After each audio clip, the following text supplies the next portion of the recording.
Devara team chit chat with Maska Das. నువ్వు? నేను Siddhu boy, star boy with tiger. ఏంటన్నా సంగతులు ఎలా ఉంది? How nervous are you or how excited are you? నేను కొత్త పదం పట్టినా ఇక్కడ. ఐఎమ్ వెరీ కాన్ఫిడెంట్లీ నర్వస్ అని. కాన్ఫిడెంట్లీ నర్వస్ అంటే నర్వస్ ఓకే. అంటే డిగ్రీ ఆఫ్ హిట్ ఏంటనేది, డిగ్రీ ఆఫ్ గుడ్ ఏంటి? Good, very good, excellent, fantabulous, theatre screens blast, maybe అట్లాంటిది అనుకోవాలి. అట్లాంటిది అవుద్దా? బికాజ్ నేను మీతోటి ఇప్పుడు అంటే సరే in front of camera, but పర్సనల్గా మీతో మాట్లాడినప్పుడు కూడా మీరు 2-3 times నాతో అన్నారు like people have no clue what's coming their way అని. అంటే నాకు మోర్ దెన్ మేకింగ్ ఇదంతా we put in a lot of effort Siddhu, చాలా ఎఫర్ట్ పెట్టినాం. బట్ నాకు ఐడియా పరంగానే నాకు చాలా ఇష్టమైన పాయింట్ ఇది. యూజువల్గా మీకు కమర్షియల్ మెయిన్ స్ట్రీమ్ మూవీలో ప్రొటాగనిస్ట్ ఎప్పుడు మనుషులకి లేదా వ్యక్తులకి కాన్ఫిడెన్స్ ఇవ్వడానికి వస్తాడు, ధైర్యం చెప్పడానికి వస్తాడు ప్రొటాగనిస్ట్ ఎప్పుడైనా. కమర్షియల్ మెయిన్ స్ట్రీమ్ మూవీలో చూస్తే డౌన్ ట్రాడన్ పీపుల్లో నుంచి కానీ అందులో నుంచి కానీ వచ్చి వాళ్ళకి కాన్ఫిడెన్స్ ఇచ్చి ముందుకు తీసుకెళ్తాడు, ధైర్యం ఇచ్చి. వాళ్ళకి ధైర్యం అవుతాడు బేసిక్గా. కరెక్ట్. బట్ ఇదేంటంటే బాగా ధైర్యం ఉండే వాళ్ళకి భయం అవుతున్నాడు. బాగా ధైర్యం మితిమీరిన స్థాయికి వెళ్ళిపోతే వాళ్ళలోంచి ఒకటి వచ్చి లేదరా ఇంత ధైర్యం మంచిది కాదు లైఫ్లో, ఒక లెవెల్ ఆఫ్ ఫియర్ ఉండాలి మనిషికి. ఫియర్ అంటే నేను రెస్పాన్సిబిలిటీ అనుకుంటాను నేను. కరెక్ట్. ఇంకో విధంగా ఇప్పుడు మనం రెడ్ లైట్ ఉంది, ఆగాలి, అదో రకమైన భయమే. కరెక్ట్. మనం స్కూల్కి వెళ్ళాలి, నేర్చుకోవాలి, లేదా ఎగ్జామ్ రాయాలి, అదో రకమైన భయమే అది. So basically every person should have healthy respect towards fear. Okay. So correct. నాకు ఆ పాయింట్ బాగా నచ్చింది సిద్ధు. నాకు ఐ రియలీ అంటే యూజువల్గా కమర్షియల్గా సినిమా చేసుకుంటూ పోతే మనం యాక్షన్ పెడతాము, బిల్డప్ షాట్లు, ఇవన్నీ ఇదంతా okay. But Shiva speciality of his movies is, తన మూవీస్లో మామూలుగా చూసుకుంటే చాలా మూవీస్లో కూడా ఒక మెసేజ్ ఉంటుంది. Feels very responsible for the society. కానీ అది ఏమైపోతుందంటే ఒక్కోసారి it becomes very preachy. Correct. So ఆ ప్రీచీనెస్ అవ్వకుండా చేయడమే శివాజ్ స్పెషాలిటీ. రైట్. అందుకే I think he's excelled in always very subtle. అవును. మీ ఫిల్మ్స్లో హీరోయిజం ఇందులో అదే that was my question actually. ఇప్పుడు కొంచెం మీరు ఇంకొంచెం అగ్రెసివ్ అయ్యారు అనిపించింది సార్ ట్రైలర్ అది చూస్తే. అంటే ఎత్తుకున్న ఎమోషన్ అలాంటిది. Right. He need to be little, I won't say louder, అగ్రెసివ్గా ఉండాలి ఆబ్వియస్లీ. ఎమోషన్ ఫియర్ అంటున్నాం కాబట్టి. రైట్. భయం. సో నువ్వు ఇప్పుడు మిమ్మల్ని చూసి ఒకళ్ళు భయపడాలంటే ఏమవ్వాలి? నాకు కుదరదు నాన్న అంటే భయపడరు కదా, నాన్న అలా తప్పురా అంటే. దానికి ఒక స్కేల్ ఉండాలి దానికి. కరెక్ట్. దానికి అది అందుకని ఇందులో అది లేదు. ఇక యాక్షన్ డ్రామా అని చెప్పాలి దేవరా అంటే. బేసికలీ మ్యాసివ్ టెస్టాస్టెరాన్ ఉండబోతుంది సినిమాలో బేసిక్గా, ఫైట్స్ లెవెల్లో, యాక్షన్ లెవెల్లో, and with your intensity of course. It is a very intense film, Sidhu. It's not one of those movies where it's, I mean, like it focuses. It's very intense. Right. It runs on that line. Right. That for me is అందుకే అంటున్నాను. So బాగా కాన్ఫిడెంట్గా ఉన్నాను, కానీ ఆ nervousness ఉంది. Because I really want this movie to work. Because there is so much which needs to be told ఇంకా about the movie. Right. So మేము ఎంతో కొంత చెప్పి ఆపుతున్నాము. అంటే తప్పలేదు, ఇంకా మొత్తం తీసుకుంటూ పోతే దాదాపు 8 గంటలు 9 గంటల సినిమా వచ్చేది. ఓకే అన్న, హిందీ మీరే చెప్పేస్తారా డబ్బింగ్ దీనికి? హిందీ, కన్నడ మీరేనా? తమిళ్ బంద్ చేసేయండి, అయిపోయింది ఇంకా వేస్ట్. ఇంకా మేము అందరం ఏంది, ఇంకా కష్టం ఇది. కన్నడ మీరు బాంబే షిఫ్ట్ అయిపోవచ్చు కదా, మేము ఇక్కడ హీరోలుగా అప్పుడు మేము చచ్చిపోతాను నేను ఇక్కడనే. అన్ని భాషల్లో డబ్బింగ్ చెప్పడం ఏంటన్నా? నువ్వు షిఫ్ట్ అయిపో బాంబే కావాలంటే, నీకు వస్తుంది, నీకు వచ్చుగా హిందీ బాగానే. అంటే అంతరా 4 భాషల్లో డబ్బింగ్ చెప్పారు. హిందీ ఆతా అంటే భయ్యా ప్యాస్ డాలో. నేను ఇంకానే అక్కడికి వెళ్ళిపోయి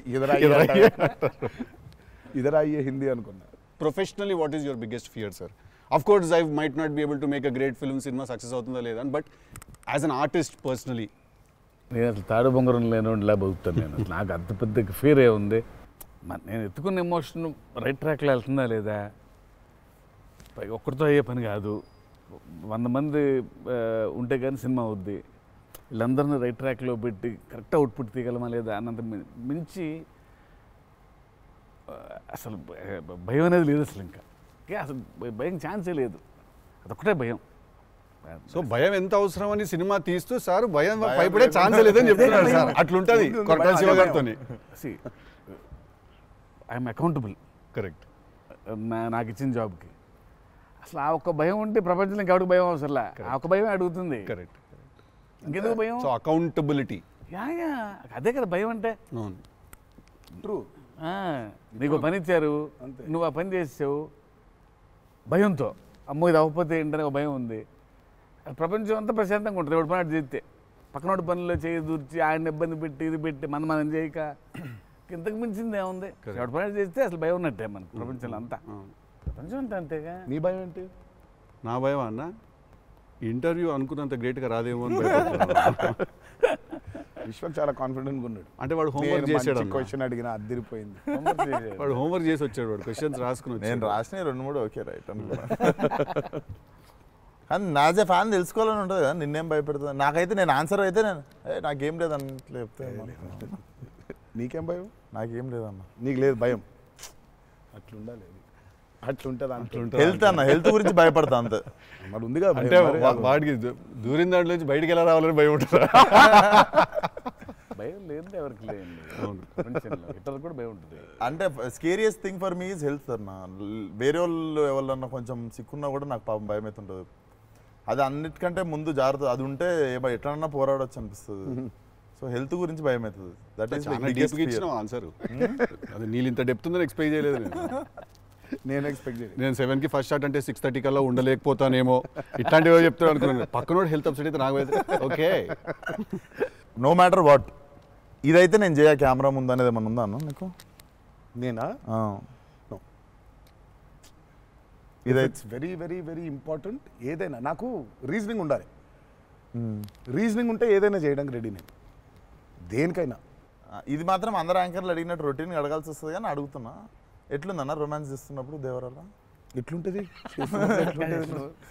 ఆయన అడగాలి. రొమాన్స్ రాసినప్పుడు ఎట్లుంటుంది?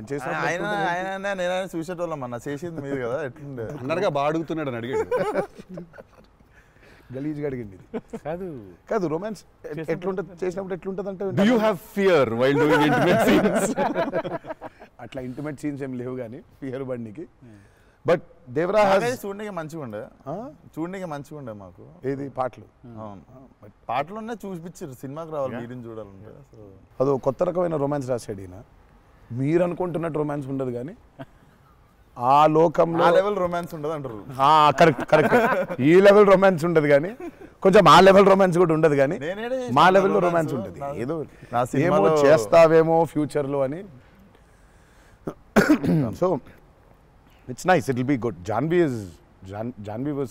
Is phenomenal in the movie. చాలా చాలా ఐ మీన్ మేమైతే షాక్ అయిపోయాం. ఓ రోజు మరి ఆ అమ్మాయికి ఎట్లా వచ్చిందో తెలియదు కానీ ఒక 2 పేజీల డైలాగ్ రాసిండి నా అమ్మాయికి. సీన్ కూడా మొత్తం అమ్మాయిదే డైలాగ్ పోర్షన్ ఎక్కువ. వచ్చి అలా టపటపటపట చెప్పేసింది. నేను ఒక్క సెకండ్ అయిపోయి శివ కూడా షాక్ అయ్యాడు. ఈ అమ్మాయి ఏంటి ఇంత ఫాస్ట్గా చెప్పేసింది ఇలా అని. సరే ఎందుకని మంచిది ఓకే అనుకుంటే ఒకసారి చెక్ చేసుకుందామంటే నేను వెనకాల నుంచి ఇలా అంటున్నాను, అద్దిరిపోయింది శివ ఓకే అనే అని. ఫ్లోలో వెళ్ళిపోయింది మొత్తం. ఎక్స్ప్రెషన్స్, ఆ మధ్యలో పాజులు, మధ్యలో యాక్టివిటీస్ చేసుకుంటూ టక్కన లాంగ్వేజ్ ఇంకా గ్రిప్ దొరకని యాక్టర్కి అన్ని ఆ యాక్టివిటీస్తో చేయటం, ఆయనతో ఉండటం, ఆ పాజులు ఉండటం, ఆయన రియాక్షన్ మళ్ళీ పసిగట్టి మళ్ళీ మాట్లాడటం ఇంత కష్టం కదా. అర్థమైంది. Homework done.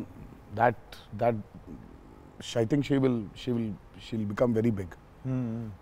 She's got that phenomenal talent. మరి obviously శ్రీదేవి గారి డాటర్ కదా, ఆర్క్ ఉండకుండా ఉండదు కదా. So she's phenomenal. పాపం చాలా she's put in a lot of effort, especially for that Daavudi song. పాపం she was hospitalised for about 4 or 5 days before. Discharge అయ్యి పాపం వెంటనే ఒక 2 days రిహర్సల్స్ చేసి వెంటనే she was very weak. But అయినా చేసి నేను ఆ సాంగ్లో అనుకుంటుండే అన్న, తీసుకుంది ఛాలెంజ్ పక్కన చేసింది మ్యాచ్ చేయనికే. కానీ మ్యాచ్ చేయనికే వెరీ గుడ్ జాబ్. వచ్చి 97, 96 మార్క్ దాకా వచ్చిండే ఒక్కొక్క దగ్గర. లేదు చాలా బాగా చేసింది. Definitely Janhvi will be very good addition for Devara. And it's a very big love story which he wrote. So obviously మీకు పార్ట్ 1లో కొంత కనపడుతుంది. కరెక్ట్. దాని టోటాలిటీ ఇంకో వేరే టర్న్ అనేది దాని అది మొత్తం ఇంకా పార్ట్ 2లో it's a very different thing all together. Sir మిమ్మల్ని అందరికంటే ఎక్కువ ఇబ్బంది పెట్టిన సీక్వెన్స్ ఏది సార్? నాకు తెలిసి ప్రతి సినిమాలో ఒక సీన్ రిటేట్ చేస్తుంది సార్. ఒక సీనో ఒక సీక్వెన్స్ ఏదో ఒకటి బాగా ఎక్కువ వర్క్ లాగుతూ ఉంటే మళ్ళీ ఒక సినిమాకి స్టార్టింగ్ మొదలవుతుంది ఇంకా ఎండ్ వరకు నాగవుతూ ఉంటుంది. సీన్ ఉంటుంది, ప్రతి సినిమాకు ఉంటుంది. మాకట్లా మా ఆయుధ పూజ ఒక సీన్ ఉంటుంది, ఒక ఆయుధ మాకు ఆయుధ పూజ సాంగ్ ఉంది. అట్లా సెటప్ అది సెటప్ ఇన్ ద ఫిల్మ్ చాలా కీ ఎపిసోడ్ అది. దాన్ని ఫస్ట్ షెడ్యూల్లో ప్లాన్ చేస్తే దాంతో గుమ్మడికాయ కొట్టాం. అబ్బా లాస్ట్ షాట్ దాంతో ఫిలిం సిటీలో వేసాం సెటప్. అది వర్షాలు పడిపోయాయి, అందులో సీన్ ఉంది, ఫైట్ ఉంది, సాంగ్ ఉంది. అది అక్కడ మొదలైతే ఇప్పుడు ఎండ్ అయింది. పైగా అందరూ కాంబినేషన్లు రకరకాల. అంటే సార్ ఇది లాజిస్టికలీ చెప్తున్నారు, నేను అంటే క్రియేటివ్గా బాగా సరిపోలేదు, మళ్ళీ రాయాలి, మళ్ళీ తీయాలి, మళ్ళీ రాయాలని అలా ఏదైనా ఇరిటేట్ చేసిందా మిమ్మల్ని? ఒక సీన్ ఆర్ ఒక సీక్వెన్స్ ఆర్ ఒక కుడ్ బి ఎనీథింగ్ అంతే అంత ఇబ్బంది పడింది. కానీ షూట్ అప్పుడే కొంచెం టైర్డ్ అయింది. వాటర్ సీక్వెన్సెస్ అప్పుడు నా షాట్ బాగుండాలి, వాళ్ళ కంఫర్ట్ చూడాలి, వాటరు అనీవెన్గా ఉంటాయి, వేవ్స్, అందరు పోస్చర్స్ బాగుండాలి, సేఫ్టీ షాట్ పర్ఫెక్ట్గా రావాలి. పదే తీలేం కదా అది. బోట్లు ఉంటాయి కదా కాదా? సాబు గారు చూడండి, ద గ్రేటెస్ట్ అసలు why did you win so many national awards? ఎందుకంటే ఆయన బోట్లు ఏదైతే తయారు చేసిండో దేవరకి, అంటే మేము స్టూడియోలో ఒక 200 feet by 150 feet water tank వేసినాం. ఇట్స్ అబౌట్ 5.5 feet డెప్త్ పెట్టి బోట్లు ట్రావెల్ అవ్వడానికి, మేజర్ యాక్షన్స్ తీయడానికి అంతా. ఆయన ద బోట్స్ హీ మేడ్ నిజంగా సముద్రం తీసుకొని వెళ్ళిపోవచ్చు. Okay, so they original functional pure functional boats. So ఆయన చేసిన బోట్స్తో వీళ్ళని ఎక్కించాం.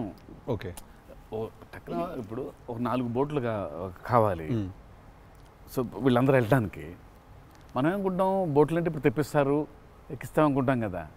సార్ తెప్పిస్తారు, లేవు మనం చేసేయటం అన్నాడు. సార్ బోటు చేయటం ఏంటి సార్ అసలు? అది వేరే మెకానిజం కదా అంటే, అవును మెకానిజమే, బట్ ఫిజిక్స్ తెలుసు నాకు, సేమ్ మెకానిజం చేస్తాం అని చెప్పి బోట్లు తయారు చేశారు. వాటర్లో పోవాలా కానీ వాటర్ లోపలికి రావద్దు, అదే మెకానిజం. ఇప్పుడు మనకు కార్ కావాలంటే కార్ తయారు చేయరు కదా, కార్ తీసుకొస్తాను షూటింగ్కి, బట్ ఆయన కార్ తయారు చేసేస్తారు. ఆ షాక్ కదా అది, which is very friendly to shoot, friendly to act for actors. RRRలో ఒక ట్రామ్ ఉండింది. అవును, అదేమనుకున్నారు, అంబాసిడర్ కార్. అది అంబాసిడర్ కారు లోపల స్టీరింగ్ వీల్ పెట్టి చుట్టూ కట్టేసిన డబ్బా ఆయన. సో ఆ ట్రామ్ ముందుకు వెనకపోతుంటే మధ్యలో ఒక స్టీరింగ్ తిప్పుతున్నాడు. That's an Ambassador car. కాన్ఫిడెంట్గా ఉంటారు ఆయన. ఓయా, సార్ ఒక కారు కావాలంటే జనరల్గా ఒక కారు తీసుకొస్తాం ఎవరైనా వాళ్ళని అడిగి. బోట్ ఇమాజిన్ ఆన్సర్, సార్ బోట్లో చేసేద్దామంటే వీళ్ళని ఎక్కించడానికి చేసాం. ఓకే, సరే మన సముద్రం మన కంట్రోల్ అంటే సపోజ్ ఈ ఫ్లోర్ అంతా సముద్రం మనం క్రియేట్ చేసుకున్నాం, వెళ్తున్నారు.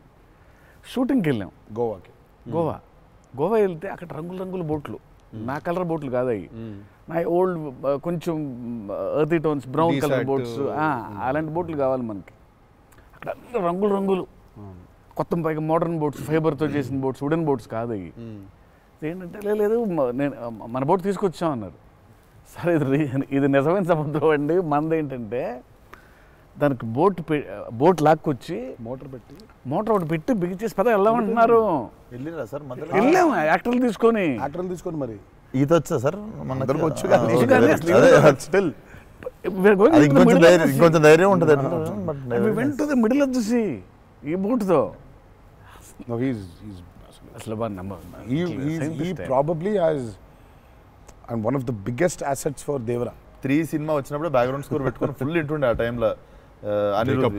అండ్ ఐ వాజ్ వెయిటింగ్, మీరు అనిరుద్ నేను పూజ అయినప్పుడు కూడా ఫుల్ హ్యాపీ అయిన ఉండే అరవింద్ సమేతకి. ఓకే ఫైనల్లీ మా విజువల్ మా స్పీకర్ 2 కలిసినాయి అనుకుంటుండే. But definitely when Anirudh came on board for this film I was the first person. పిచ్చగా వెయిట్ చేస్తుండే. నేను లిటరల్లీ మీది 5 AM అని ట్రాక్ ఏదన్నా ఉంటే 5:02కి నేను ఆల్రెడీ ఇంటుంటా. వ్యానిటీలు ఉండు, షూటింగ్లో పక్కకి అట్లా నడుచుకుంటూ వెళ్ళిపోయి ఇంటుండే. సో ఈవెన్ ఇప్పుడు మన ఇంటర్వ్యూ ముందు కూడా I was hearing Red Sea అనుకుంటా కూర్చుంటుండే. Beautiful background. I mean he skilled it for this movie. Definitely థియేటర్లో నిజంగా వన్ మోర్ ఎక్స్ ఫ్యాక్టర్ అనుకుంటున్నాను. అవును, నో 101%. ఐ మీన్ ఇప్పటిదాకా తను whatever he's delivered for Devara has యాక్చువల్గా ఇన్ అ వే చెప్పాలంటే మా విజువల్కి whatever it is his audible which is the most important thing కదా. And he is the biggest asset for Devara. అంటే the kind of work the background score he's done is phenomenal. X factory అనిపిస్తుంది అన్న sound భలే అనిపించింది. నాకైతే నాకు బేసిక్గా trailer విన్నప్పుడు ఆ లాస్ట్ ఎస్పెషల్లీ ఆ షార్క్ వచ్చినప్పుడు ఆ వెనకాల అంతా నాకేంటో అరే ఒక పెద్ద వాల్ట్ డిస్నీ మూవీలో సింఫనీ పడుతుంది చూడు, లైక్ హాన్ జిమ్మర్, ఆ ఫీలింగ్ వచ్చేసింది నాకైతే. So he's definitely one day I think he'll definitely go up to that level of scoring an international movie like Rahman garu. Definitely నేను మొన్న కాంగ్ గాడ్జిలా చూసినప్పుడు కూడా అనిరుద్ అయితే బాగుండు అనుకున్నాను. బికాస్ సంబడి ఎడిటెడ్ ఆ కాంగ్ గాడ్జిలా సీన్ కి మాస్టర్ మ్యూజిక్ పెట్టి తీస్తే అసలు ఇట్ వాజ్ మోర్ యాప్ట్, ఇంకా ఎక్కువ ఇంపాక్ట్ ఉండే దానికి. అయితే డెఫినెట్గా నాకు తెలిసి తను he will do it like Rahman garu చేసినట్టు మాత్రం వెళ్తాడు. He will definitely go international and I'm hoping it's with Devara. మీకు ఎప్పుడైనా ఈ ఫెనమినన్ మీరు అబ్జర్వ్ చేశారా, వేర్ ఐదర్ మీరు జీవితంలో మాట్లాడింది మీ సినిమాలో జరుగుతుంది, ఆర్ మీరు రాసుకుని తీసిందో ఏదో మీ లైఫ్లో తర్వాత రిపీట్ అవుతుంది? ఎప్పుడైనా జరిగింది అట్లాగా? మీరు అనుకుందో లేకపోతే మీరు బాగా మేనిఫెస్ట్ చేస్తుందో? ఇట్స్ ఎ థింగ్ అన్న టుడే మేనిఫెస్ట్ అనేది. నేనైతే చూసిన ఒకటే మేనిఫెస్టో జాన్వి. ఆ అమ్మాయి అనుకుంది చెయ్యాలని. ఆ అమ్మాయి ఎలా వచ్చిందో మాకు కూడా తెలియదు. అంటే మేము ఇంకా అప్పటికి రాస్తున్నాము, ఇంకా క్యారెక్టర్ రాస్తున్నాడు అయినా ఇంకా ఎవరిని అనుకోవట్లేదు. ఆ అమ్మాయేమో నేను చెయ్యాలని చెప్పింది. అసలు we weren't even in the space of okay ఈ అమ్మాయి అయితే బాగుంటుంది, ఈ అమ్మాయి అయితే బాగుంటుంది. ఫైనల్గా డి డే వచ్చి ఇప్పుడు సరే మనం ఇప్పుడు హీరోయిన్ ఫైనల్ చేయాలని ఇద్దరు నోట్లకి వెళ్ళి జాన్వి తప్ప వేరే మాట రాలేదు. అంతలా మేనిఫెస్ట్ చేసింది ఆ అమ్మాయి. కానీ నువ్వు ఇందాక చెప్పింది నువ్వే నాకు అర్థం అవట్లేదు. చెప్పింది జరిగింది, జరగబోయేది తెలుసుంది. కాదు మనం జీవితంలో ఇప్పుడు ఏదైనా మాట్లాడుకున్నా, ఏదైనా మనం కాన్వర్సేషన్ చేసినా, ఏదైనా అది అవుతుంది. అలాంటిది సినిమాలో జరగడం డేజావులాగా ఉంటుంది అది. అంటే గుడ్ ఎక్స్పీరియన్స్ అయితే డేజావు, బ్యాడ్ అయితే డేజాపు. అండ్ మన సినిమాలో మనం రాసుకున్నది మనం ఆల్రెడీ షూట్ చేసేసి ఏదో తర్వాత ఏదో మన లైఫ్లో జరిగితే ఇదేంట్రా అని ఒక కంపారిజన్ డ్రా చేస్తాం కదా. యాస్టీస్గా అయి ఉండకపోవచ్చు, బట్ సిమిలర్గా ఏదైనా. ప్రస్తుతానికైతే అవ్వలేదు. దేవుడి దయ వల్ల. నీకైందా కృష్ణ టిల్లుడు మనోడికి అవుతాయి ఇట్లాంటి అన్ని ఐటమ్ పనులు అన్నీ కదా. అదేలా నా పిలిచి మరీ ఇజ్జత్ తీయండి. నేనే మరి అన్నా నా విశ్వాసం. నేను ఎంత చాలా క్రియేటివ్ క్వశ్చన్స్ అడుగుతుంటాను. అలా బాడీ దొరకటాలు లేదు సార్, లేదు సార్. పాతి పెట్టడాలు లేదు సార్, లేదు. ముద్దు పెట్టడాల వరకు అయి ఉంటుంది. సెలవు దేవరా సరే కొంచెం దేవరా చేసిందంతా చేసి మళ్ళీ లాస్ట్కి దేవరా 27th September రిలీజ్. ఇంకేముందన్న చెప్పండి. బాగా కష్టపడిన సీక్వెన్స్ ఏది? మీరు బాగా ఇరిటేట్ అయిపోయి కోపం కష్టం కాదు కానీ ఇరిటేట్. షూటింగ్ నేను రాను ఇంకా నేను అదే చెప్పబోతుంటే మధ్యలో ఆపిండు. నీ మ్యాటర్లోకి వచ్చింది. ఆ మేనిఫెస్టేషన్ నువ్వు వచ్చినావు, మళ్ళీ ఆయన అక్కడి నుంచి ఎక్కడ డ్రై లైఫ్ డ్రై లైఫ్ లో వెళ్తుంది ఇక్కడ మొత్తం. అది అట్లా కాదు. కరెక్ట్. ఎక్కడ ఉన్నాం? గోవాలో ఫ్రస్ట్రేషన్ వచ్చేసి బీపీ పెరిగిపోయింది. నాకేందంటే అది నువ్వు అన్నావు కదా మేనిఫెస్టేషన్ ఇట్లాంటివి గలీజ్ పనులన్నీ అయితే నాకు వేడి చచ్చిపోతున్నాము. సముద్రంలో అలా నవ్వుకుంటూ ఉండాలి కానీ వేడి దొబ్బేస్తుంది. అంటే ఇంకా పైన అట్లా లిట్టలు కట్టుందంటే వర్షం ఇక నిప్పున వర్షం కురిపిస్తుంది సూర్యుడు పైకి. అట్లా కూర్చొని పక్కనే ఒక రూమ్ పెట్టిండ్రు, ఏసీ ఉంది అందులో. శివా పోతా ఇంకా ఒక్క షాట్ అన్నా పోతా, నేను చచ్చిపోయేలా ఉన్నాను, నేను చచ్చిపోతా. నాకు ఒక్క సెకండ్ నిజంగా ఇంకా అబ్బాయి ప్రంతి పిల్లలు ఏమైంది నా జీవితం ఏంది నేను చచ్చిపోతానా అని అయిపోయింది. ఓకే అన్నారు. ఇక అక్కడే లుంగి ఇట్లా తీసి అఫ్కోర్స్ షార్ట్స్ ఉన్నాయి, ఆ షార్ట్స్తో పరిగెత్తిన లోపలికి పరిగెత్తి వెళ్ళి తలుపు అట్లా వేసుకోగానే ఒక్క సెకండ్ చల్లగా ఉండింది. బతికినాన్రా అని చెప్పి ఆ తలుపు వేసి అట్లా బెడ్ మీద అలా పడ్డాను. కరెంట్ పోయింది. సారీ నవ్వద్దు.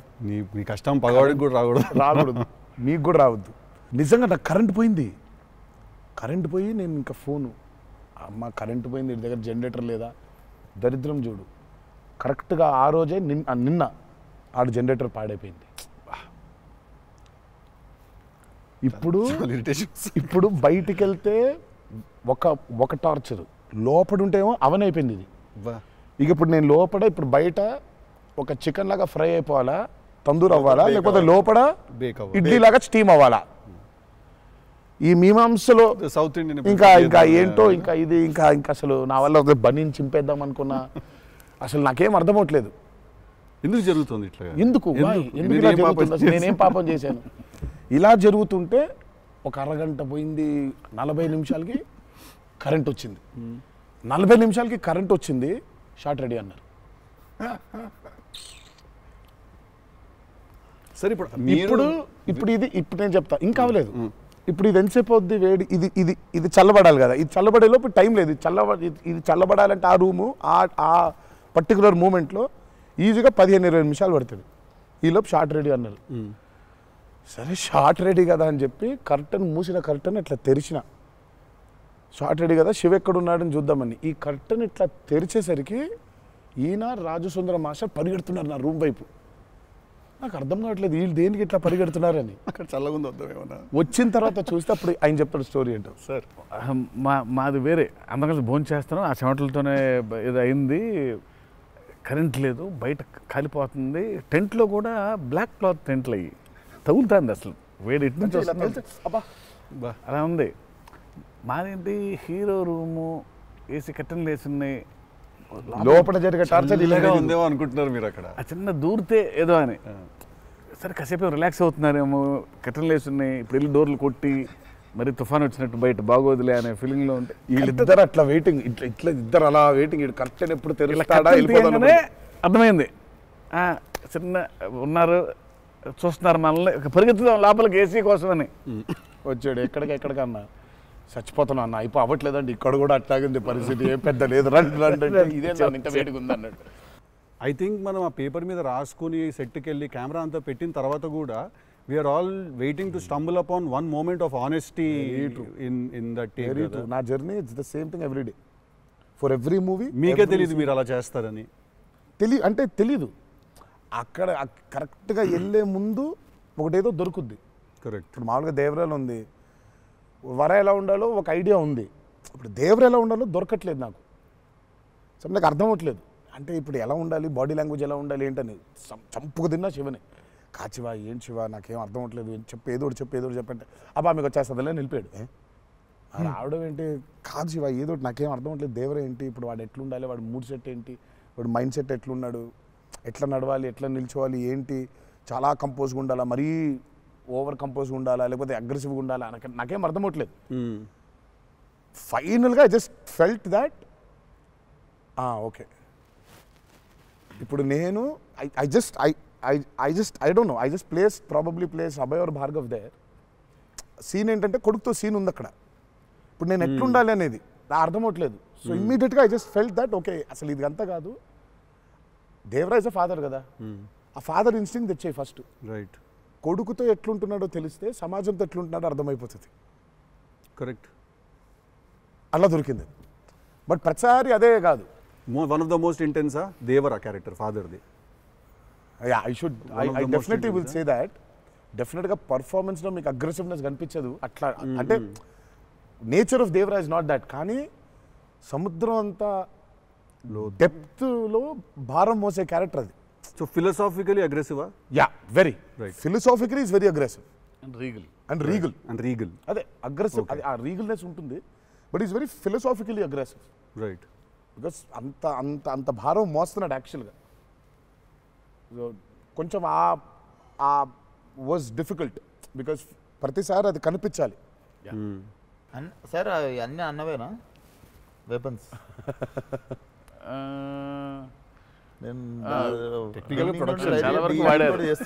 టెక్నికల్గా ప్రొడక్షన్ ఆబ్వియస్లీ ఈ చివరిది ఆయనదే, మిగిలిన కూడా వాడేశారు. అది సైఫ్ గారిదా సార్? అది అసలు అందరూ ఉన్నాయి అందులో, అందరూ ఆయుధాలు ఉన్నాయి దీంట్లో. ఈ ఆయుధాలు నేను సంగతి నేను ఇప్పుడే ఆయుధ పూజ నాకు చాలా కనెక్ట్ అవుతున్నాయి సార్. అన్ని ఆయుధాలేగా, వి ఆయుధం అన్ని ఆయన ఆయుధాలు. ఎందుకంటే వీళ్ళు ఆయన క్యారెక్టర్స్ రాసినప్పుడు అసలు ఈ వరల్డ్లో ఉండే మనుషులు ఎట్లుంటారంటే there is no deity worship.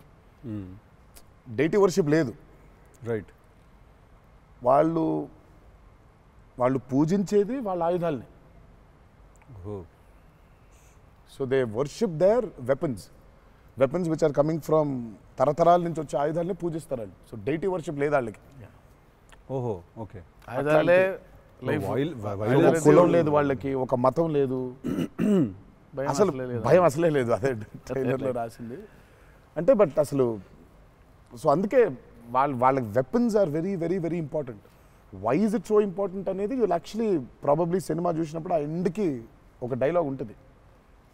ఆ డైలాగ్లో కూడా దాన్ని బాగా ప్రొఫిసికేట్ చేశారు, చాలా ఇంపార్టెన్స్ క్రియేట్ చేశారు దానికి, ఆయుధ పూజ అనే దానికి. ఇక పొద్దున్న లేస్తే ఆయుధాలను పూజించి ఆయుధాలు వాడే వాళ్ళకి ఇక ఏం భయం ఉంటుంది? చేతిలో ఒక ఆయుధం పెట్టుకుని వాళ్ళు భయపడరు కదా, ఆయనే ఒక ఆయుధం వాళ్ళగా. కరెక్ట్. ఇప్పుడు కార్పెంటరీ చేసే వర్కర్స్కి ఆ కార్పెంటరీ టూల్సే దేవుళ్ళ లెక్క.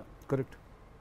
లైవ్లీహుడ్. సో మనం బేసిక్గా ఎప్పుడు కూడా అట్లాగే ఉండేవాళ్ళం. మనం ఆయుధ పూజ అందుకే ఉండేది. ఆయుధ పూజ అందుకే మన పనిముట్లు ఏవైతే ఉన్నాయో అందుకే మనం కార్లకి మొక్కుకుంటాం, కార్లకు పూజ చేస్తాం, మనకు లైవ్లీహుడ్ అని. సో వాళ్ళకి ఆయుధాలు లైవ్లీహుడ్. సో ఆయుధాలే లైవ్లీహుడ్. కాన్సెప్ట్ లెవెల్లోనే వైలెంట్ ఉన్నారు వీళ్ళు.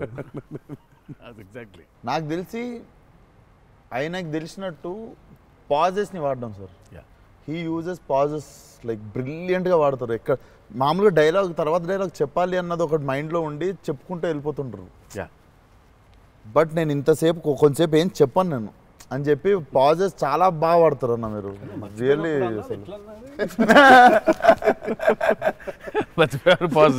మర్చిపోయిన వెంటనే అది వేరే యాక్టర్ ఆర్టిస్టిక్ పాజ్ ఇచ్చి అలా పక్కకు ఒకసారి చూసి చెప్పరా ఏడి అది వేరే ప్రాంప్టింగ్ కోసం వేరే కట్ అంటే మొదటి నుంచి చెప్పాలి. మర్చిపోవడం అనే డైలాగు నువ్వు నాకు తెలిసి అడగొచ్చు ఎక్కడన్నా కానీ అక్కడ 3 పేజీలు 4 పేజీలు చేసే కామెడీ కూడా చేయనీడంటండి. ఫన్ కావాలన్నారు ఇంటర్వ్యూలో, నేనేదో ఫన్ చేస్తున్నాను. అక్కడ నచ్చట్లేదు అన్నమాట. మన ఇద్దరు ఫ్రెండ్షిప్ జెలసీ వస్తుంది. ఆ రోజు కూడా గుర్తుందా? మా ఇద్దరు ఫ్రెండ్షిప్ మీద జెలసీ ఉంది. ఓ రోజు ఇద్దరం కలిసాం. మనది టిల్లు 2కి pre release I mean success ఫంక్షన్కి వెళ్తున్నాను, పిలవడానికి వచ్చాడు, ఉన్నాడు అక్కడ, మాట్లాడుతున్నాను. మాట్లాడిన తర్వాత విశ్వక్ గుర్తొచ్చి విశ్వక్ ఫోన్ కొట్టా. విశ్వక్ ఎక్కడున్నావు అంటే, అన్న ఇక ఈయనే ఉన్నా ఆఫీస్లో. అంటే మీరు ఎక్కడున్నారు? నేను ఆఫీస్లో ఉన్నా. సిద్ధు ఉన్నాడు ఇక్కడ అంటే, నాకంటే ముందు ఆయన్ని పిలిచినవులే అన్నాను అంట. నేను పిలవడమే చిచ్చి. మనం బాగా ఉక్రోషం, జెలసీ. అందుకే ఇప్పుడు జెలసీ ప్రదర్శిస్తున్నాడంట. కామెడీ కూడా చేయనివ్వట్లేదు. నా బ్రాండ్ ని డౌన్ చేయడానికి ట్రై చేస్తున్నాడు సార్. నేను ఆయన పాజుల గురించి బ్రహ్మాండంగా మాట్లాడుతున్న డైలాగ్ మర్చిపోయినావా అంటే, ఆయన జాపనీసే మర్చిపోలేదు. అమ్మా అంటే మనకు అనిపించింది మాట్లాడడం కాదు కదా, అక్కడ ఉన్నది కదా మాట్లాడాలి. నాకేమో ఐ మీన్ డైలాగ్ చూస్తున్నప్పుడు కొన్ని ఐ థింక్ ఇట్స్ అంటే every actor is very natural. Vishwak నాకు కొంచెం అనిపిస్తుంది అట్లా, అక్కడ ఇక్కడ కొంచెం అలా ఉంటే బాగుంటుందేమో అనే ఇన్స్టింక్టివ్ అనుకోవడం చేయడమే. నాకు అసలు డైలాగే లేకుండా మీరు ఇరగ్గొట్టేసిన సీన్ నాకు one of the favourite. Aravinda Sametha కార్లో సీన్. అది ఎప్పుడన్నా నార్మల్గా జస్ట్ అది పెట్టుకొని చూస్తుంటా అప్పుడప్పుడు. It's one of the brilliant pieces. మీరు చాలా చేసిర్రు, చాలా సినిమాలు చాలా చేసిర్రు. That is one of my favourite scene. ఈ షో నాకు తెలియనోడు ఎవడన్నా, వేరే భాషోడు, ఇంగ్లీష్ వాడు ఎవడో నాకు అనిపిస్తే, నేను చూడు మా యాక్టర్ ఒక సీన్ చూపిస్తాను నీకు అని చెప్పి పెట్టి చూపించే సీన్ మీద ఫస్ట్ అదే. నేను it doesn't have a language కదా, సో డైరెక్ట్ చూపిస్తాను నేను. అది అన్న మీరు క్యారెక్టర్లోకి వెళ్ళిపోతారా లేదా మధ్యలో కలుస్తారు? Do you meet the character in the middle or you become the character fully? I think I would, అంటే if me and the character don't meet, it won't take off. ఇప్పుడు శివగారి క్యారెక్టర్ రాసిందే ఎన్టీఆర్ ఎట్లుంటాడని. Correct. So obviously it has to be me meeting that character. So there needs to be a little bit of me and that. Correct. Midpoint. Or rather I would say that I think it's more of me than that. Interesting. So it's more of me than that. But what if there is a dialogue that he's written or a philosophy that he's trying to put across as a writer and a director? I'll have to believe that philosophy. But what if you don't believe it as a person? But I'll have to, then he has to make me believe in it. Make you believe in it. Yeah. So he has to make me believe in it. So he has to actually teach me why that philosophy is so important. లక్కీగా నాకు అది ఇప్పుడు నాకు అది తగ్గలేదు. ఎందుకంటే is so predictable కాదు ఆయన. ఇట్లా ఉంటాడు అని అనలేం. తక్కువ రోజు వెళ్తే మనం ఎన్టీఆర్ రంగానే ఓ మాస్టర్ అట్లా కూర్చొని ఉంటాడు, విజిటింగ్ రూమ్లో కూర్చోబెట్టి, వెళ్ళేసరికి వంటగదిలో ఉంటారు. అంటే ఎక్కువ వంటగదిలోనే ఉంటా. ఇప్పుడు ఎలా ఉంటాడు, కోపం వెళ్తే ఫుల్ కెండలు, ఉంటాయి. సో ఇలా ఉంటాడు అసలు అది ఇప్పుడు లేదు అసలు. We don't know. Yeah, it's very unpredictable. సరదాగా ఉంటాడు, పిల్లలతో కలిసి